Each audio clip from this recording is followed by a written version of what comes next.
Hello, good morning students. कल हम लोग क्वालिटी फैक्टर पढ़े हुए थे। आज हम लोग डिस्कस करेंगे अबाउट एलसी ऑसिलेशन।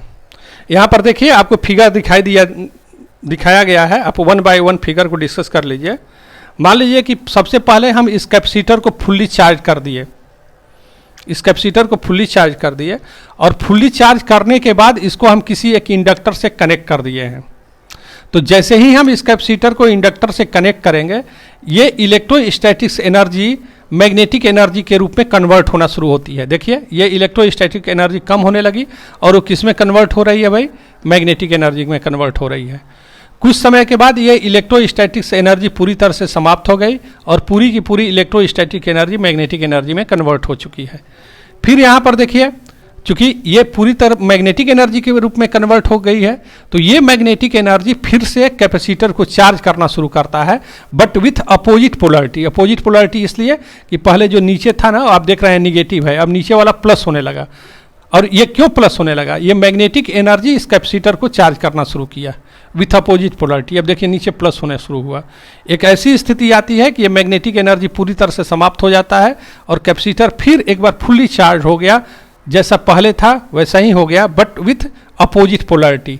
और यहाँ तक ये जो समय लगा उसको हम बोलेंगे T/2। ये देखिए 4 और 2 से कट जाएगा तो इसको 2/T बोलेंगे। हाफ टाइम के बाद, हाफ टाइम पीरियड के बाद कैपेसिटर फिर फुल्ली चार्ज हो गया, बट इसकी पोलरिटी क्या है? अपोजिट हो गई। अब ये चूंकि कैपेसिटर फुल्ली चार्ज है, तो अब ये कैपेसिटर फिर इस इंडक्टर को, ये जो कैपेसिटर है, ये कैपेसिटर अपनी एनर्जी को ट्रांसफ़र करना शुरू करता है इस इंडक्टर को। देखिए फिर ये जो है इलेक्ट्रोस्टैटिक एनर्जी फिर कम होने लगी और ये इंडक्टर को मैग्नेटिक एनर्जी के रूप में कन्वर्ट होने लगी।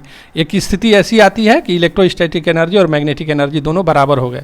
कुछ समय के बाद देखिए एक कैपेसिटर फुल्ली डिस्चार्ज हो गया और टोटल की टोटल एनर्जी किस में कन्वर्ट हो गई बच्चों?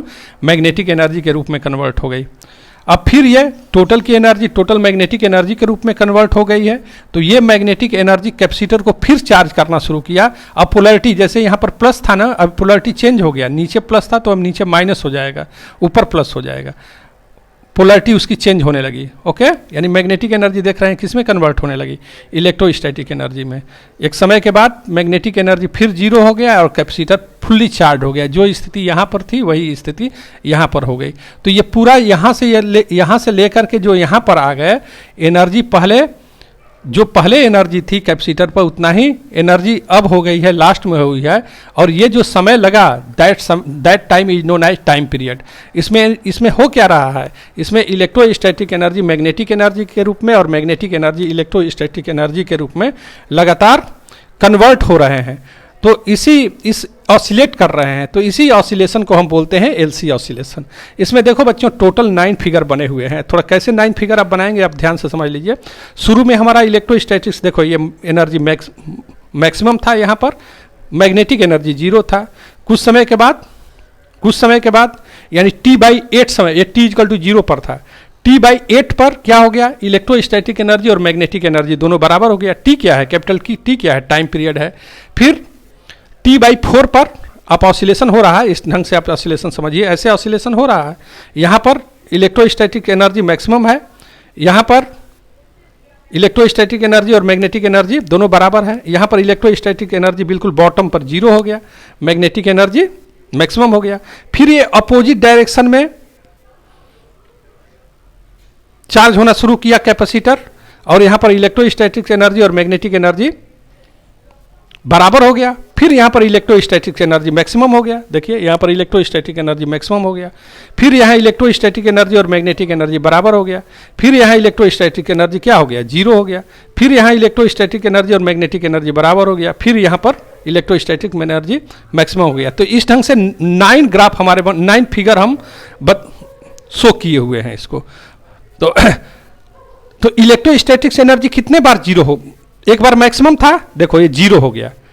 तो मैक्सिमम से यहाँ पर जो नीचे आते हैं, देखो ये टाइम पीरियड क्या होता है? यदि यहाँ से चल रहे हैं फिर घूम करके यहीं पर आ जाएंगे तो हम 1 टाइम पीरियड बोलेंगे। तो यहाँ पर आ गए दैट इज T/4, फिर यहाँ पर आ गए 2T/4, फिर यहाँ पर आ गए 3T/4, फिर यहाँ पर आ गए 40/4, लेकिन बीच का भी हमने समय लिया हुआ है जिसमें कि इलेक्ट्रोस्टैटिक एनर्जी और मैग्नेटिक एनर्जी बराबर है।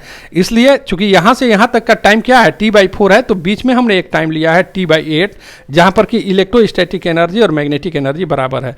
तो यहाँ पर देखिए इलेक्ट्रोस्टैटिक एनर्जी मैग्नेटिक, इस पॉइंट को आप देखिए, ये मीन पॉइंट है मान लीजिए, यहाँ पर इलेक्ट्रोस्टैटिक एनर्जी मैक्सिमम है, यहाँ पर electrostatic energy magnetic energy equal है, यहाँ इलेक्ट्रोस्टैटिक एनर्जी 0 हो गया, फिर यहाँ इलेक्ट्रोस्टैटिक एनर्जी और मैग्नेटिक एनर्जी इक्वल है, फिर यहाँ पर इलेक्ट्रोस्टैटिक एनर्जी मैक्सिमम हो गया, फिर दोनों बराबर हो गए, फिर ये इलेक्ट्रोस्टैटिक एनर्जी 0 हो गया, फिर दोनों बराबर हो गए, फिर इलेक्ट्रोस्टैटिक एनर्जी 0 हो गया। तो इस ढंग से इलेक्ट्रोस्टैटिक एनर्जी ऑसिलेट करता है और कन्वर्ट होता रहता है। किसमें कन्वर्ट होता रहता है? इलेक्ट्रोस्टैटिक एनर्जी मैग्नेटिक एनर्जी के रूप में और मैग्नेटिक एनर्जी इलेक्ट्रोस्टैटिक एनर्जी के रूप में कन्वर्ट होता रहता है।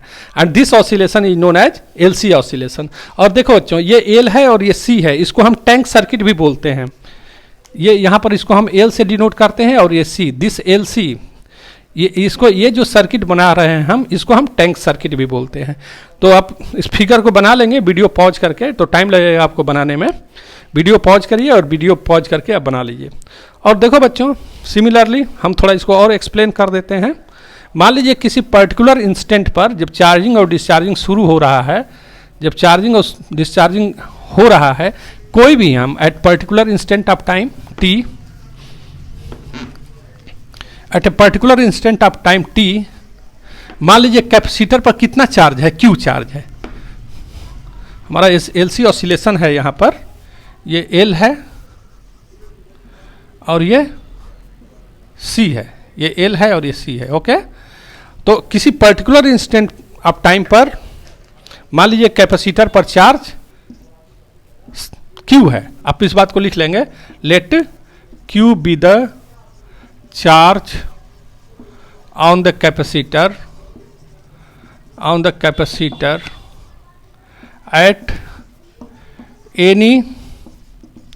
at any instant of time t। किसी पर्टिकुलर इंस्टेंट पर चार्ज क्या है बच्चों?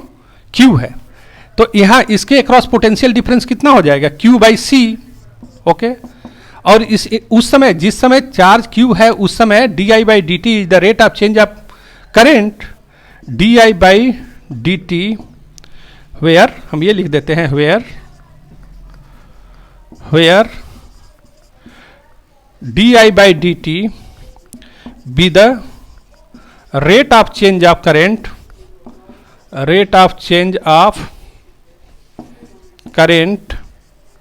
at that instant। समझ में आया ना? जिस समय चार्ज Q है कैपेसिटर पर, उस समय rate of change of current क्या है बच्चों? di/dt है। तो इसके क्रॉस पोटेंशियल डिफरेंस कितना हो जाएगा? L di/dt हो जाएगा। This is L di/dt। और सर्किट में चूंकि कोई भी सोर्स नहीं है, इसलिए हम इसको 0 लिखेंगे। Now this equation 1। अब इसको थोड़ा मिटा लीजिए आप।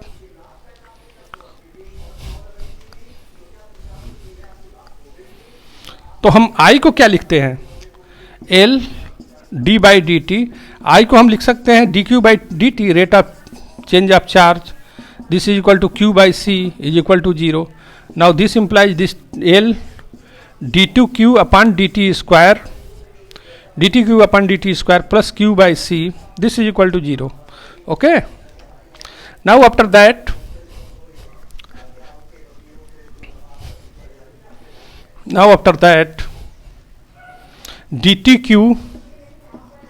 dtq/dt square plus 1/LC into q, this is equal to 0। अब देखिए, ये जो इक्वेशन है, आपको मालूम होना चाहिए कि यहाँ पर जो चार्ज होता है, यहाँ चार्ज चेंज हो रहा है, लेकिन मैकेनिक्स में क्या चेंज होता है? डिस्प्लेसमेंट। जो काम डिस्प्लेसमेंट का होता है मैकेनिक्स में, वही काम चार्ज का होता है। Charge is similar to displacement, but आप लिखेंगे बट वी हैव, हमको पता होता है ये d2x/dt स्क्वायर आप पढ़े हुए हैं, क्लास 11th में पढ़े हुए हैं। d2x/dt square is equal to omega square X, this is equal to 0, ये पढ़े हुए हैं। क्यों? Since q is similar to x। Now this is equation 3 कर दीजिए, इसको इक्वेशन अब 2 किए हुए हैं। Comparing second and third, comparing second and third, हमारे पास क्या हो गया, omega square is equal to 1/LC, तो this implies omega is equal to 1/√LC। तो जो ऑसिलेशन हो रहा है, ऑसिलेशन होने का मतलब जिस ढंग से इलेक्ट्रोस्टैटिक एनर्जी मैग्नेटिक एनर्जी में चेंज हो रही है, मैग्नेटिक एनर्जी इलेक्ट्रोस्टैटिक एनर्जी में चेंज हो रही है, उसकी अपनी एक फ्रीक्वेंसी है, इसको एंगुलर फ्रीक्वेंसी हम बोल रहे हैं। तो ओमेगा की जगह पर आप क्या लिख सकते हैं, 2π × f is equal to 1/√LC। तो f is equal to what, 1/2π √LC। तो ये इस फ्रीक्वेंसी से ऑसिलेट कर रही है, एनर्जी का ट्रांसफर इसी फ्रीक्वेंसी से हो रहा है। ओके, और देखो बच्चों, जब एनर्जी का ट्रांसफर हो रहा है इस ढंग से, इस फ्रीक्वेंसी से, तो ये यदि सर्किट में कोई रेजिस्टेंस न हो तो ये ऑसिलेशन होगा अनडैम्प्ड ऑसिलेशन। यानी शुरू में तो हम इसको, शुरू में तो ये चार्ज मैक्सिमम था, चार्ज मैक्सिमम हुआ था, जीरो हुआ था। चार्ज क्या हो रहा है यहाँ पर, देखिए चार्ज मैक्सिमम हो रहा है, जीरो हो रहा है, फिर अपोजिट डायरेक्शन में कैपेसिटर चार्ज हो रहा है, फिर जीरो हो रहा है। ओके, इस ढंग से हो रहा है। इसका मतलब ये चार्ज यहां पर कांस्टेंट है। आप देखिए चार्ज यहां पर क्या है, कांस्टेंट है, चार्ज कांस्टेंट है। कैपेसिटर पर चार्ज मैक्सिमम, हमेशा मैक्सिमम चार्ज उतना ही रह रहा है। इसको थोड़ा सा अच्छे से हम एक तो ग्राफ हम डिस्प्ले कर दे रहे हैं। यहाँ पर देख रहे हैं ना, चार्ज हमेशा क्या है, ये चार्ज हमेशा मैक्सिमम है, वो चेंज नहीं हो रहा है। हर एक ऑसिलेशन में मैक्सिमम चार्ज Q का Q is equal to Q0 ही है। और ऐसा तभी होगा जबकि सर्किट में कोई रेजिस्टेंस नहीं है, कोई एनर्जी का लॉस नहीं है। यदि सर्किट में एनर्जी का लॉस होगा, देन यदि सर्किट में रेजिस्टेंस आ गया, यदि सर्किट में रेजिस्टेंस आ गया, देन व्हाट विल हैपन, उस समय चार्ज की वैल्यू क्या होगी, कम होने लगेगी। कम होते होते होते धीरे धीरे डाई आउट हो जाएगा। चार्ज कम होने का मतलब एनर्जी धीरे धीरे खत्म हो जाएगी और ये ऑसिलेशन रुक जाएगा। कब ऐसा होगा, जब सर्किट में रेजिस्टेंस हो तब। तो इसको हम अनडैम्प्ड ऑसिलेशन, इसको हम डैम्प्ड ऑसिलेशन बोलते हैं। और जो पहले वाला ग्राफ हम बनाए हुए थे उसको अनडैम्प्ड ऑसिलेशन बोले थे। देखिए हम डिस्प्ले कर दे रहे हैं दोनों ग्राफ को, आप देख लीजिए। ओके, अभी जो हम इक्वेशन डिराइव किए हुए हैं, dTq/dt² plus 1/LC Q is equal to 0, और यहाँ पर 1/LC की वैल्यू अभी आई थी, dTq/dt² is equal plus 1/LC, अभी हम ओमेगा स्क्वायर लिखे थे आपको, दिस इज इक्वल टू 0। तो ये एक इक्वेशन मिला हमको। अब देखो बच्चों, इस इक्वेशन को यदि हम सॉल्व करें, ये डिफरेंशियल इक्वेशन है, तो आफ्टर सॉल्विंग हम डायरेक्ट लिख दे रहे हैं, आफ्टर सॉल्विंग Q की value Q0 cos omega t होता है। इसको सॉल्व करते हैं तो सोल्यूशन क्या मिलता है, इसका सोल्यूशन क्या होगा, solution of equation 1, solution of equation 1, ये जो इक्वेशन हमने डिराइव किया है उसका इक्वेशन सोल्यूशन ये आएगा। ये आपको याद करना होगा, एक मैथमेटिक्स है, डिफरेंशियल इक्वेशन आप पढ़े होंगे। जो मैथ्स के स्टूडेंट है वो तो आसानी से इसको समझ सकते हैं, और लेकिन जो मैथमेटिक्स के स्टूडेंट नहीं है उनको याद ही रखना पड़ेगा कि ये डिफरेंशियल इक्वेशन है, तो इस डिफरेंशियल इक्वेशन का ये सोल्यूशन होगा। ओके, तो इसका मतलब क्या हुआ, किसी पर्टिकुलर इंस्टेंट ऑफ टाइम पर कैपेसिटर पर कितना चार्ज है, इसको हम यहाँ से दे सकते हैं। यदि t इज इक्वल टू हम 0 ले लें, t इज इक्वल टू 0, तो शुरू में चार्ज कितना था, मैक्सिमम था कैपेसिटर पर। t इज इक्वल टू 0 लिख करके देखिए, चार्ज क्या हो गया भाई, मैक्सिमम हो गया, क्योंकि cos 0 लिखेंगे तो cos 0 की वैल्यू 1, Q की वैल्यू क्या हो जाएगी, Q0 हो जाएगी। ओके, नाउ उस समय, जिस समय चार्ज Q है कैपेसिटर पर, उस समय करंट कितना होगा, current through inductor. Now current, hence I is equal to या dQ/dt, इसको हम डिराइव कर देंगे तो कितना निकलेगा, ये Q0 cos theta minus sine omega t।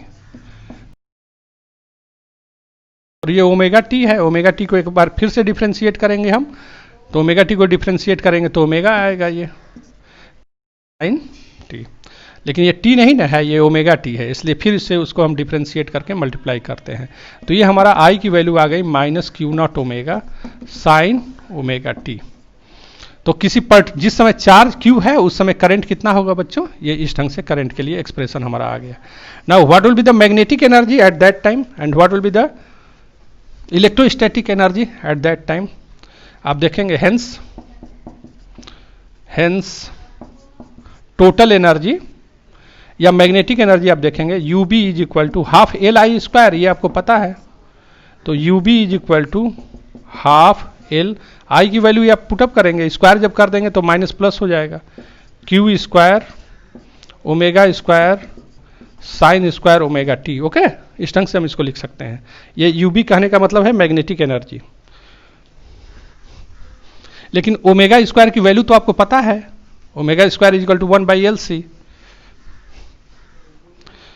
तो इसको आप लिखिएगा U B is equal to half into L omega L Q naught square into omega square की जगह पर क्या लिखेंगे बच्चों, 1/LC sign square omega T. तो यहाँ magnetic energy U B is equal to 1 omega square, ये एल से एल कैंसिल आउट हो गया, that is Q naught square upon 2c, Q naught square by 2c sine square omega T, sine square omega T. इसको कोई equation मान लीजिए, third fourth जो भी है, फोर्थ मान लीजिए। But now electrostatic energy, now the electrostatic energy, इसको यू हम बोलेंगे, electrostatic energy, electrostatic energy U is equal to what, आपको पता है कि हाफ सी भी स्क्वायर होता है। देखो हाफ सी भी स्क्वायर, लेकिन v is equal to Q by C, v के जगह पर q बाई आप c लिखते हैं। तो इसको सॉल्व कर देते हैं तो यू ई कितना होता है, यू ई हो जाता है आपका U E is equal to Q square by 2c। ये हो गया, ये इलेक्ट्रोस्टैटिक एनर्जी हो गया। अब q की वैल्यू तो ऑलरेडी आ चुका था आपका, q की वैल्यू कितनी आई थी, q की वैल्यू थी Q not cos omega T का होल स्क्वायर अपॉन 2c, इस ढंग से हम लिख सकते हैं। तो हेंस इसको मिटा दे रहे हैं,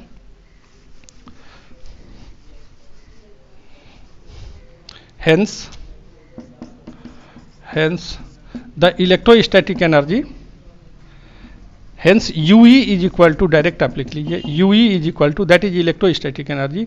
now here Q naught square by 2c cos square omega t. Okay, now this is equation 5th.